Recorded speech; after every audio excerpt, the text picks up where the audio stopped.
Diyos ay nadadagdagan pa yan ng higit sa 70 years. Kaya sayang naman kung higit na maiksi ang magiging buhay ng isang tao dahil sa kanyang kapabayaan o dahil sa kanyang pagkakamali. At yan po ang nais ating pagbulay-bulayan ngayon. To maximize the beauty of life is to lengthen your life. Pahabain ang buhay na ating tinatamasa. How can you have a long life? How can we lengthen our life? The first and the most important thing to do is to love God. Mahalin ang Diyos. Anong kinalaman nun? Psalm 91 verses 14 to 16, because He loves me, says the Lord, I will rescue Him.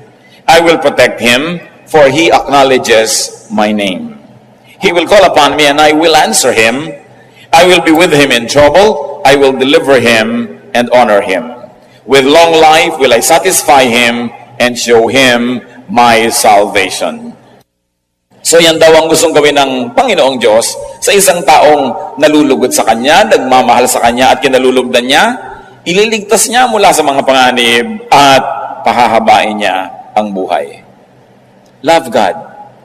Who you love can lengthen or shorten your life. Napakahalaga yan na ating namnamin. Kung sino ang minamahal natin ay pwede magpahaba o magpaiksi ng buhay natin. And when we add, whatever you love can lengthen or shorten your life. Ano bang ating hilig sa buhay? Ano bang gusto natin mga libangan, hobbies? Ano bang ating uri ng pamumuhay, ng lifestyle? Yan yung nakakapagpahaba at nakakapagpaiksi. Bagamat, ang itinakda ng Panginoon ay isang buhay na mapayapa, mahaba at mabunga para sa lahat, pero tayong tao ay binigyan niya ng free will. Kaya meron tayong participation kung umiiksi o humahaba ang ating buhay. Kaya dapat may ginagawa tayong tama. At una dyan, love God. Then obey God's teachings and commands. Isang napakalakas magpahaba ng buhay, yung masunurin. Nakita niyo po yung pag-inom ng gamot, kung sinusunod ninyo yung dosage, humahaba ang buhay nyo. Pero huwag niyong sundin yan, katulad ng isang totoong kwento na nangyari sa Pampanga. Isang ina, sabi ng doktor, bilhin niyo po ang lahat ng gamot na ito at ipainom niyo lahat sa anak niyo. Kasi alam ng mga doktor, yung habit ng iba ay pag medyo gumaling-galing na, titigilan ng pag-inom ng gamot. Binili nga ng masunuring ina at ipinainom ng lahat, sabay-sabay. Namatay ang bata. Totoong kwento. Hindi sumunod sa instruction ng doktor. Kung tayo susunod sa instruction ng doktor ng mga doktor, sa kanyang ipinagagawa sa atin kung anong dapat ginagawa, kailan, anong hindi dapat ginagawa, di hahaba ang ating buhay. Bakit? Siyang nakakakilala ng ating katawan, ng ating espiritu, ng ating emosyon. Kaya pag sinusunod natin siya, parang sumunod kayo sa manufacturer's instruction, how to use a certain product. Kung yung kuryente mali, sinaksak mo sa ibang voltahe, sasabog agad yung gamit, patay na siya, tapos na yung buhay niya. Pagka hindi natin ginawa sa tama, masisira agad. Ganon din ang katawan ng tao. Yung may likha sa atin, ang nakaalam ng higit kung ano ang marapat. Deuteronomy 4:40, keep His decrees and commands, which I am giving you today, so that it may go well with you and your children after you, and that you may live long in the land the Lord your God gives you for all time. So ang pagsunod daw sa kautosan ng Diyos ay nangangahulugan ng pagpapahaba ng buhay ng tao. Kaya pati po ang pagpapahinga, iniutos ng Diyos. 6 days you shall labor and do all your work, and on the 7th day you shall rest. Utos siya ng Panginoon. Yung iba sobrang sipag, hindi na nagpapahinga. Akala nyo natutuwa ang Diyos. No. Dahil pag sobrang sipag at hindi ka nagpapahinga, you are disobeying God. That's disobedience. Kahit pasabihin mo dahil sa kadakilaan, dahil sa kasipagan, pero alam ng Panginoon ang limit na kayang dalhin ng katawan ng tao sapagkat siya ang lumikha. And God remembers that we are dust. That's why it is important to be obedient. Pag sinasabi ng Diyos, huwag ka na magalit, magpatawad ka. Akala nyo ba pinapalugi tayo ng Diyos pag sinasabing magpatawad ka? Kasi pag hindi ka nagpapatawad, ikaw ang nagdadala ng lahat ng bigat ng mundo, ikaw ang nagagalit, tumataas ang presyo ng iyong dugo, bumibilis ang pintig ng iyong puso, pati ang pulso mo bumibilis, nawawalan kang ganang kumain, hindi mabuti para sa iyo. Kaya sabi niya, ipatawad mo na. Paano po kung hindi naman humihingi ng tawad? Di lalo namang dapat mong patawarin dahil alam ka namang dahil hindi siya humihingi, ikaw ito nalugi. Kailangan magkusa ka na. Kaya pag sasabi niya, huwag kang mag-inggitin, huwag kang magselos, huwag kang magalit, mabuti lahat sa katawan ng tao yan. Kaya ang sumusunod sa Panginoon, nagkakaroon agad ng advantage over the others. Meron na tayo agad na pampahaba ng buhay. God's words is, ang salita ng Panginoon ay manual. It's a manual to life. It's a manual in life. And it's important to respect the wishes and the design of God, our Maker. How to have a long life? Please God with what you ask for. Katulad ni Solomon. Sabi ng Panginoong Diyos, o sige, gagawin kitang hari, kahit anong hilingin mo, ibibigay ko sa iyo para magkaroon ka ng lakas para maging hari. Ano ba yun? 1 Kings 3:11-14. So God said to Solomon, since you have asked for this, and not for long life or wealth for yourself, nor have asked for the death of your enemies, but for discernment in administering justice, I will do what you have asked. I will give you a wise and discerning heart, so that there will never have been anyone like you, nor will there ever be. Moreover, I will give you what you have not asked for, both riches and honor, so that in your lifetime you will have no equal among kings. And if you walk in the ways, in my ways, and obey my statute and commands, as David your father did, I will give you a long life. Natuwa ang Diyos dahil humingi si Solomon ng wisdom instead of kung ano-ano. At sabi niya, nakakatuwa ang hiningi mo, maganda. So pati hindi mo hiningi, ibibigay ko na rin sa iyo dahil natutuwa ako sa iyo. At kung magiging masunurin ka sa aking mga utos, dadagdagan ko pa ang yan, lahat ng yan, ng mahabang buhay. Huwag po tayo magmadaling mamatay, yung mag to die is gain. No? Nung sinabi ni Paul yun, matanda na siya. No? Hindi naman siya teenager na sinasabi niya, to die is gain. Matanda na rin, talagang pwede na gumraduate. No? Nagawa na niya ang mga dapat niyang gawin. At saka siguro dahil sa sidhi ng pag-ibig niya sa Diyos, talagang hindi na bali sa kanyang mamatay. Pero life is the primary duty of life. Nilikha tayo ng Diyos, hindi para asamin na mamatay tayo at pumunta sa langit. Nilikha ng Diyos ang buhay, ipinagkatiwala sa tao para kanyang ingatan at ipamuhay ng lubos at ganap. At kung natapos na yon, next chapter, heaven naman. Pero heaven can wait. Hindi mo kailangang apurahin yan. Kasi may ipinagagawa ang tao. Sabi, we were created in Christ Jesus to do good works. So isa itinakdang panahon ng Diyos sa buhay ng tao, meron siyang dapat ma-accomplish. Kaya hindi niya dapat asamin na gumraduate agad dahil meron siyang pwedeng magawa na dito lang sa lupa pwedeng gawin at hindi na sa kabilang buhay. So Proverbs 3:16, long life is her right hand, meaning wisdom's right hand. In her left hand are riches and honor. So ito ang kalooban ng Diyos sa tao. Long life, riches, honor. Hindi short life, hindi poverty, hindi dishonor. Akala ng iba, pag naghihirap sila, ay kinalulugod ng Diyos. Gusto ng Diyos maayos ang buhay. Kaya nga itinuturo niya, 6 days you shall work. Pagka naman 6 days ka talaga nag-work, bakit ka magugutom kung 6 days ka na nag-work? Isasabihin nyo, bakit po ako 7 days na nag-work, gutom pa rin. Siguro marami kang pakain. No?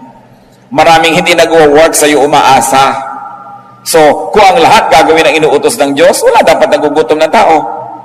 Pwedeng hindi kayo maman, pero hindi pwede maging mahirap. Kung ikaw lang nagtatrabaho, tapos wala kang pasanin sa buhay, hindi isang katerbang mga kapatid mo, mga kamag-anak, mag-aasawa ng maaga, pati gatas ng anak niya, iaasa sa'yo, talagang kahit 8 days a week, kulang sa'yo. Why? Because the others are not obeying God. Ang utos, the 6 days you shall labor, inutos yan sa lahat. Hindi lang doon sa mangilan-ngilan ng miyembro na ating pamilya.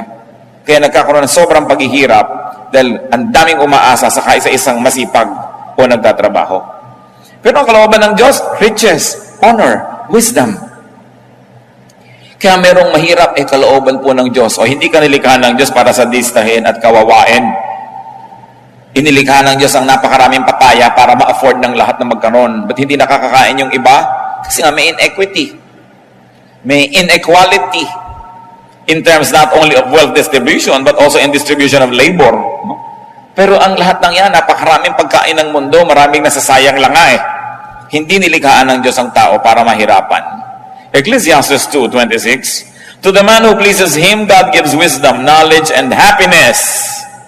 So ang buhay din para maging masaya tayo, huwag kayong mag-guilty. No, kung mo kayo religious, dapat malungkot. But to the sinner, He gives the task of gathering and storing up wealth to hand it over to the one who pleases God. You want to have a good life? Unahin ninyo, please God. Pag natutuwa sa inyo ang Diyos, sinong pwedeng pumigil sa Kanya na pagpalain kayo? Sino? Sagot siyempre, wala. Ngayon, kung hindi natutuwa sa inyo ang Diyos, sinong pwedeng pumilit sa Kanya na pagpalain kayo? Wala rin. So dapat ang ating layunin to please God. Because with God, nothing is impossible. Pag inuuna natin na siya ibigyan ng kasiyahan, mano ba naman nabigyan niya tayo ng mga bonus sa buhay na siya rin naman ang may kagustuhan na tamasahin natin? God doesn't have to be convinced to be good because God is good. Naturally good. Hindi natin kailangan na ang Diyos ay himukin na bigyan tayo ng pagkain sapagkat nilikha niya ang lahat para kainin ng tao. Hindi niya kailangan nating himukin ang Diyos na gawan tayo ng mabuti dahil ang Diyos ay mabuti. So pag hindi yun ang nangyayari sa ating buhay, may mali. May mali sa formula ng ating pamumuhay, ng ating lifestyle, o kaya sa lifestyle ng mga taong sobrang lapit sa atin, na kahit anong pagtatama na ginagawa natin sa ating buhay, minamali nilang pilit, nadadamay tayo. Siyempre, damay-damay. Kaya napakahalagang itinutuwid, hindi lang ang ating sarili, maging ang ating lipunan, maging ang ating environment. How else does one have a long life? Honor and obey your parents. Lalong-lalo na sa mga young people. Exodus 20 verse 12, honor your father and your mother, so that you may live long in the land the Lord your God is giving you. This commandment about honoring one's father and mother is very interesting and very unique because among all the commands given in Exodus chapter 20, this is the only one that goes with a promise.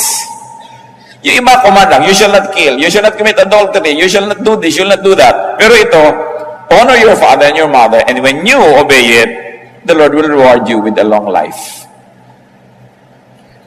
Mga kabataan, lalo na yung mga wala pang asawa, kung pipili kayo ng mapapangasawa, isa ang unahin ninyong tingnan, ha? Kung mabuti siyang anak. Yun.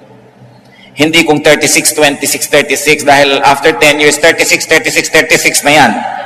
Baka 42, 42, 42 pa. Napakadaling mawala ng ganda. Kahit marunong, nababok lang yan na amnesia, wala na rin niyang alam. No? Pero ang pinangakuan ng Diyos, yung mabuti sa magulang, yun ang pinangakuan niya ng pagpapala. Gusto niya na magiging matahimik na buhay, magiging magandang ama o ina ng inyong magiging anak, tingnan niyo muna kung mabuting anak. Kung pabalang-balang sumagot sa magulang niya, tapos pagkakaharap ka, akala mo bulaklak na hindi makalabit. Naku, arte lang yan.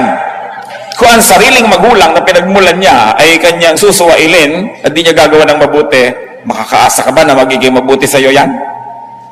Titingnan ninyo kung mabuting anak. Yun ang una ninyong titingnan.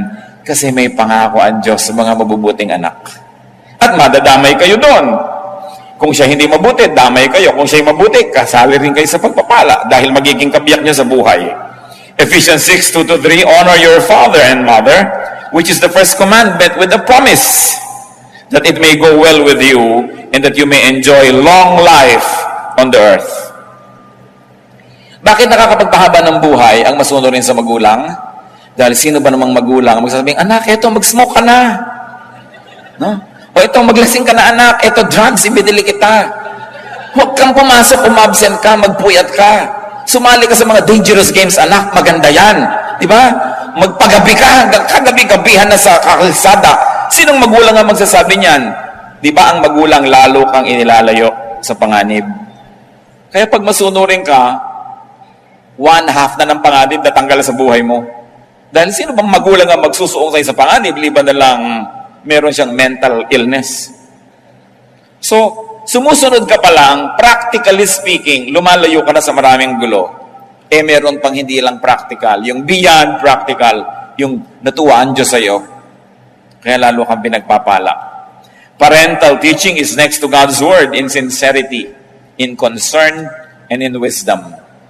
Ang tunay na matalinong anak, susunod sa magulang. At kung nalilito siya, kalooban niya o kalooban ng magulang, dahil bata pa siya, pagtiwalaan niya ang kalooban ng magulang.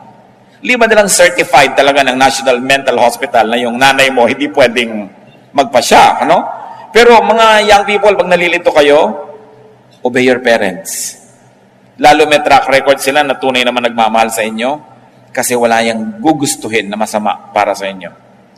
You want a long life, avoid dishonest gain. Iwasang manggancho at mang 1, 2, 3 ng kapwa dahil nagagalit ang Diyos sa mga nang lalamang. Deuteronomy 25:15-16, you must have accurate and honest weights and measures so that you may live long in the land the Lord your God is giving you. For the Lord your God detests anyone who does these things, anyone who deals dishonestly. So ang unang ipinapakita ditong halimbawa, yung mga nagtitinda sa palengke, o kaya ay namimili ng mga produkto na kailangan timbangin o sukatin, sabi, gusto nyo humaba ang buhay nyo, kailangan patas ang inyong mga timbangan, hindi may mga daya, no? Ang inyong mga pagsukat, tama, sapagkat makadaya man kayo ng tao, hindi nyo naman kayang dayain ng Diyos na nakamata sa lahat ng transaksyon. Sabi niya, binibigyan niya ng mahabang buhay yung nakakalugdan niya. Gusto niyong humaba ang buhay niyo, huwag kayong mandaya ng kapwa. Sasabihin niyo, bakit yung isa namin nakakilala ang daya-daya, humaba ang buhay? Pwede yon, pero ano naman yung quality of life? Kuminsan ang dami mong dinaya at lahat ng inipon mo, gagamitin mo lang sa isang pagpapagamot na isang grabing sakit na ubos din, marami pang galit sa'yo. At bakit umiiksi ang buhay ng mga mandaraya? Paano kung nalaman ng taong dinaya mo siya at binalikan ka, tinagakabigla? Umiiksi talaga ang buhay mo. Dahil humahanap ka ng gulo pag nandadaya ka. Alam niyo, kung ang lahat lang ng tao susundin ang salita ng Diyos, tahimik ang mundo. No? Peace on earth. Hindi mo kailangan ng Miss Universe para magka-peace on earth. Susunod ka lang talaga sa Diyos. Proverbs 28:16, he who hates ill-gotten gain will enjoy a long life. Yan daw mga namumuhi sa mga tinutubo sa pandaraya, magkakaroon ng mahabang buhay. Honesty pleases God. Honesty keeps you away from troubles with men, therefore you will have a long life. And you want long life, be fruitful. Produced, honest gain. Alam niyo kung sino lang yung gustong mamatay na? Yung walang magastos. No? So kung ikaw productive, pag may sakit ka, may pambili ka ng gamot, may pampadoktor ka, naiinip ka, may panglibang ka sa buhay, may gusto kang tulungan, natutulungan mo, ayaw mo pang mamatay. Nakita niyo yung mga pharaoh, yung mga emperor, yung lahat mga hari at mga reyna, kutak-kutak at mga elaborate na ritual pag sila'y namatay kasi gusto nilang ituloy pa yung buhay nila next life kasi enjoy sila eh. Pero yung mga slave, naku, gusto na lang mamatay agad dahil yun na lang ang pag-asa nila makataka sa hirap. So pag tayo po, mabunga sa buhay, dahil marami kang tinatangkilik, marami kang na-enjoy, you naturally want to extend life. That's why to be fruitful, you will naturally position yourself to love life. Sa Matthew 25:21, paano ginantimpalaan yung mabuting manggagawa? His master replied, well done, good and faithful servant. You have been faithful with a few things. I will put you in charge of many things. Come and share your master's happiness. Ang pinag-uusapan na natin dito mga kapatid, happiness, hindi na number of years in one's life. Because long life doesn't always mean length. Long life doesn't always mean number of years, but it can mean quality of life. It is not years in your life, but life in your years that make it long. So kung masarap ang buhay mo, high quality ang buhay mo, daig mo pa ang nagkaroon ng mahabang buhay kahit hindi yun masyadong mahaba. Kasi nalasap mo ang dapat malasap, naabot mo ang dapat abutin, naakyat mo ang dapat akyatin, nakain mo ang dapat kainin, natikman mo ang dapat tikman, you have lived a full life. And of course, the fruitful person will naturally enjoy a higher quality of life. So tayong mga anak ng Diyos, huwag kayong makontentong basta buhay. Kailangan namumunga. Hitik na hitik, mabulaklak, mabango, humahalimuyak, maganda, makulay. Dahil sabi ng Panginoong Jesus sa John 10:10, I came that they may have life and have it abundantly. Have it to the full. A great, wonderful, and beautiful life. You want a long life? Live peaceably. Live peacefully. Titus 3:2 remind the people to be peaceable. Huwag palaaway. Gaano karaming tao ang palaaway na agad-agad na putol ang buhay? Interrupted ang life nila because they cross paths with another equally troublesome person. Nag-contest sila, namatay sila pareho o isa ang namatay. Yung mga mainitin ng ulo, hindi marunong magbigay sa kapwa, lagi nang nagagalit, naghahari-harian, naghahanap ito na umiksi ang kanyang buhay. It's important to clear and unclutter your mind, to unburden and rest your mind, to have a long life. Kaya ang utos sa Philippians 4:6-7, do not be anxious about anything. And the peace of God, which transcends all understanding, will guard your hearts and your minds in Christ Jesus. Huwag daw tayo maging warrior. Because when you always worry, you don't change the situation, but you make yourself miserable. Pag lagi pong nag-aalala ang tao, lagi nag-iisip, laging namamroblema, hindi naman niya talaga nalulutas yung tunay na problema, nadadagdagan pa dahil siya nasisira ang kalusugan. So sabi, ipanalangin mo. With prayers and supplications, bring your request to God. That's what the Bible says. And then, leave it up to God and live as quietly and as peacefully as you can. Walang kwenta yung natutulog ka pero ang babaw ng tulog mo dahil baka merong sumakal sa'yo o nagagalit ka, baka may pumatay sa'yo. Walang kwenta yung naglalakad ka sa neighborhood nyo, iniisip mo baka biglang may sumaksak sa'yo dyan dahil marami kang kaaway. O kaya iniisip mo baka merong gumawa ng masama sa'yo dahil marami kang atraso sa iyong kapwa. So maganda na yung payapa, tahimik ang buhay. At lagi kong inuulit-ulit, kung talagang mahilig kayo makipag-away, humanap kayo ng kalaban sa Kenya o sa Madagascar o kaya sa Lake Titicaca. Pero yung kaaway nyo, yung kapitbahay nyo, napakalaking kamalian niya dahil ang lapit-lapit, pwede kayo laging saktan, guluhin. Hindi kayo ang kawawa. Lalong-lalo yung nakikipag-away sa kasambahay, hindi humahanap kayo ng napakalapit na problema kasi kasambahay nyo, nakakasalubong nyo sa pinto. Tapos pag naunahan ka sa banyo, ang tagal-tagal niya sa loob dahil sinasadista ka, hirap na hirap ka, iiksi talaga ang iyong buhay. Huwag na kayo maging banal, maging matalino na lang kayo, huwag kayong makikipag-away sa kasambahay. Lalo yung mag-asawa, magkaaway kayo, tapos iisa ang hihigan yung kwarto, isang kama, napakahirap gawin yun sa buhay. Ang nakakapagtaka, ba't ang daming tao ang kaaway, yung kasambahay, yung kapitbahay, yung malapit. And you are within their reach. And they can give you trouble. And you can make their life miserable, and they can make yours miserable as well. So be good, be godly, don't quarrel. But if you cannot be godly, at least be wise. You don't want trouble to come from very near because you are very, very vulnerable.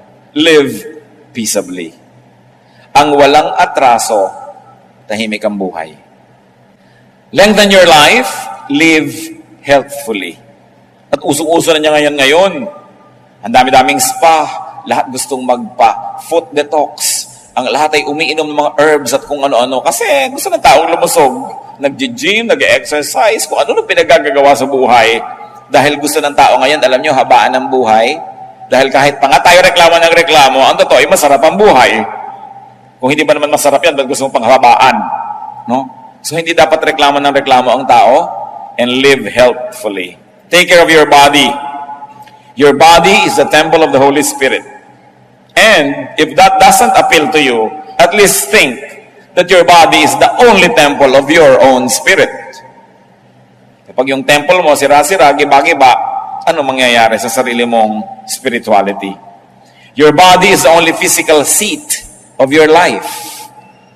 Nakita nyo, pag bumigay na ang katawan, tapos na ang lahat.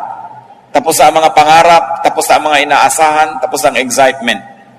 Pagka ang tiyan ayaw na mag-digest o ayaw tumanggap ng pagkain, wala nang appeal ang lahat ng pagkain. No? Wala nang kahulugan ng anumang bagay. Anong kahulugan ng mga kulay? Anong kahulugan ng magagandang hugis sa isang nabulag? Anong kahulugan ng lahat ng tunog sa isang bingi? So anong kahulugan ng ganda ng mga tanawin kung napakasakit ng nararamdaman mo sa loob ng yung mga buto? Baliwala. Kaya ang tao pinapahalagahan niya ang kanyang katawan kasi doon lang siya pwedeng makikonekta with the physical world. Your spirit cannot connect with the physical world. It has to be your stomach, your eyes, your ears, your skin. They are the only ones created and equipped by God to perceive, to understand, and to interact with the natural world. So kailangan inaalagaan mo yung katawan. Isa dyan, napakasimpleng remedyo mga kapatid. Drink lots of water. Water is life. Kaya nga pati ang Panginoong Hesus tinawag na, I am the living water. Ganun ang kahulugan ng tubig sa buhay. Pati si Elijah, isang propeta na gusto nang mamatay dahil napagod sobra. 1 Kings 19:6, he looked around and there by his head was a jar of water. He drank. And you know what happened after he slept? He became strong again. He got revived. Napakahalaga ng tubig. And most people, at least 85% of people, are dehydrated. We don't drink enough water. No? Ang dami nating ipinapawis, ang dami nating ine-excrete na mga liquids, but very few people really drink enough water. Si Daniel, no, at ang kanyang mga kaibigan na Shadrach, Meshach, and Abednego, sila yung mga royal boys sa Judah, sa Israel, pero nung sila yung naging mga bihag sa kaharian ni Nebuchadnezzar, pinapakain sila ng king's food, pinapainom ng king's wine, they refused. So ayaw namin kumain ng mga matataba na pagkain na yan, yung mga masasarap na pagkain ng hari at uminom na kanyang mga alak. Pakainin niyo lang kami ng gulay at painumin kami ng tubig. Sabi nung nagbabantay sa kanila, dahil mga prinsipe naman sila, mahalaga rin sila. Aba, mapapahamak ako pagka nakita kayo ng hina. Pakainin niyo lang kami ng gulay at painumin ng tubig 10 days, then test our strength. Pagka hindi nyo kami nakitang malakas, edi sige, kakainin na namin pinapakain nyo. At sinubok nga yun at nakita sila higit na malakas. Kaya doon sa kumakain ng karami-raming rich foods and rich drinks.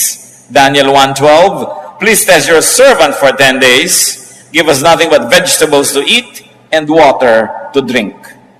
At hindi sila nalugi. Napakahalaga na umiinom ang tao ng tama. Many drinks are time-released poison. Sa mga hapagkainan, nakikita mo kung minsan kung ano pinapainom ng host, hindi mabuti sa tao. Although masarap sa bibig, masarap ang lasa. Masarap hanggang dito lang sa dila. Paglampas sa lalamunan, laso na. Kaya kailangan sinusuri ng tao at inuuri kung ano ang kanyang pinag-iinom sa buhay. Yung mga tubig na kinulayan ng mga madidilim na kulay, nilagyan ng isang katerbang asukal, ang mahal-mahal pa. Nakakabuti ba yan sa tao? Eat lots of clean vegetables, but drinks lots of water. So eat lots of vegetables and green leaves. Ganyan ang nakita nating halimbawa sa Biblia eh. Ang Panginoong Diyos, nung nilikha niya si Adan at si Eva, at tinuruan niya ng kung anong pwedeng kainin, anong sabi niya? All the fruits here you may eat. Right? Except one. So ang tunay na original na kagustuhan ng Diyos sa kainin ng tao, bungang kahoy. Hindi sinabing, yan, yung ahas, kainin ninyo, yung ibon, kainin nyo. Hindi, later lang nangyari yun. Pero yung unang-unang sinabi ng Diyos, ito, you are free to eat any of the fruits. Ibig sabihin, it comes from the plant kingdom, yung food ng tao, not from the animal kingdom.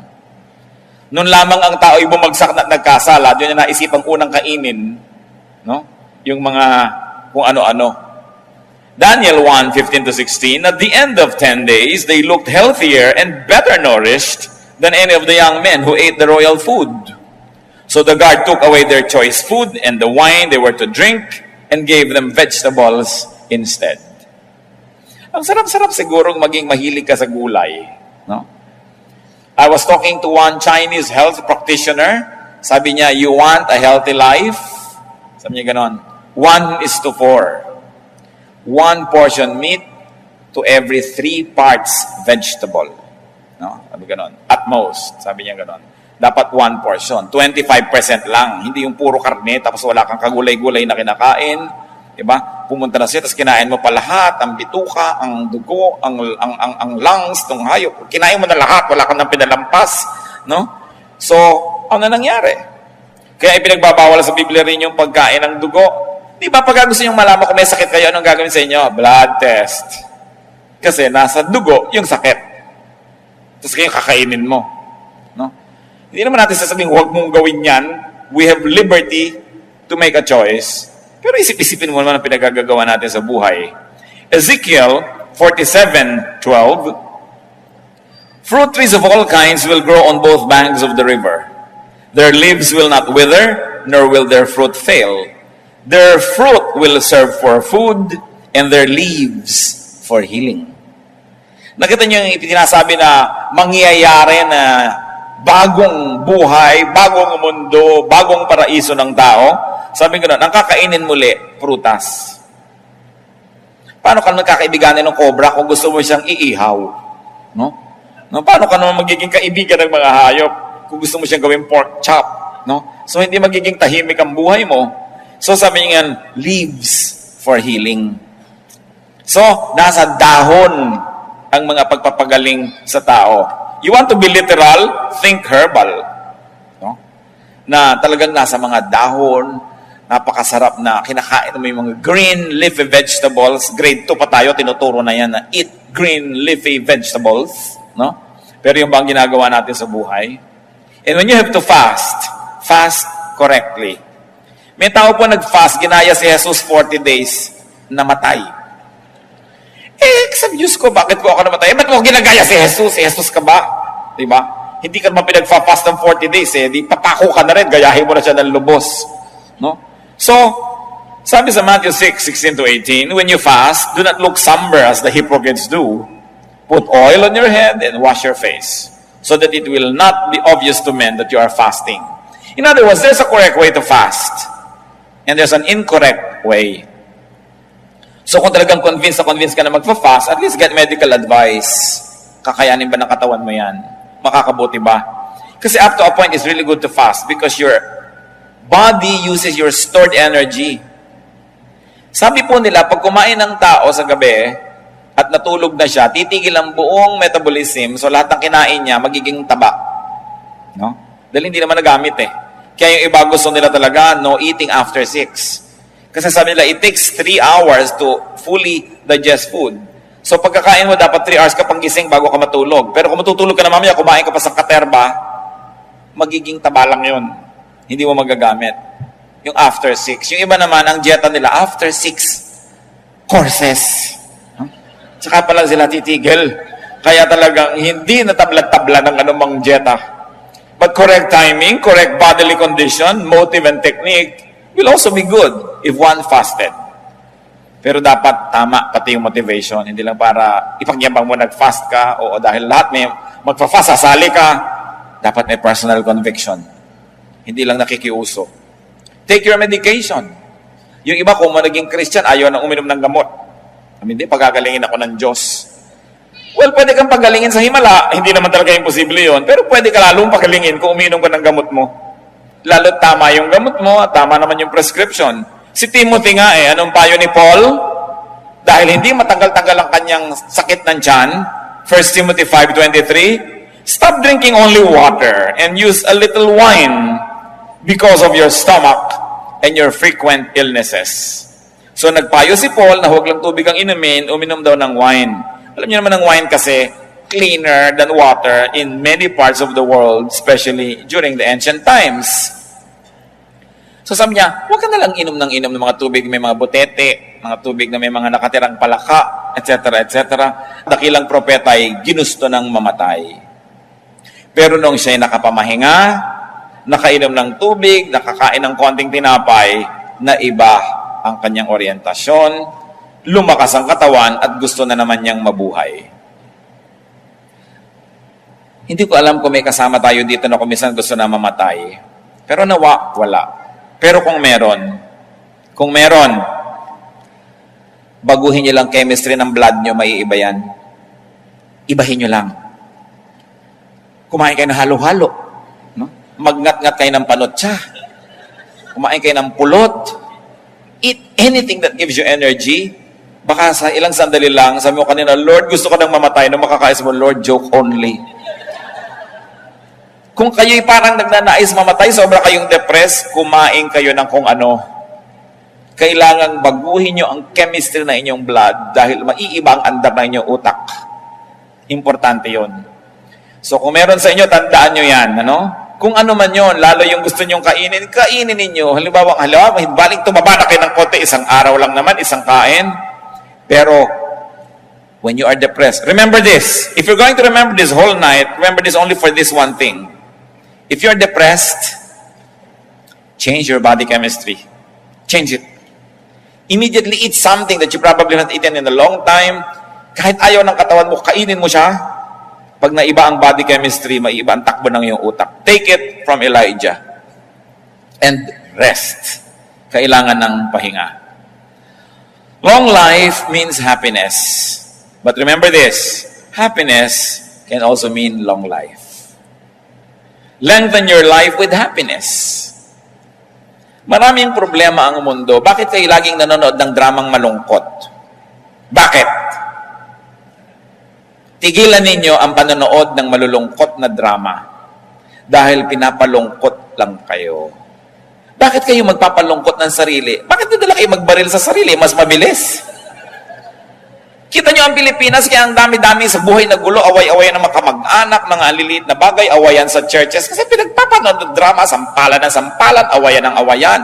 Iisa lang naman ang formula, hindi niya anak ito, yun ang anak talaga, mamaya isa lang nakakaalam, papahabain yung kwento, nagpapaulol naman kayo sa mga kwentong ito. It's a waste of time, no? Walang mabuting maidudulot sa ating lipunan ng panonood ng mga ganyang drama, no? At pakikinig na sari-saling drama. At kung kayo naman mahilig lang manood ng horror, lalo na, yung natatakot kayo, kinakabahan kayo, napapatili pa kayo, at nagbayad pa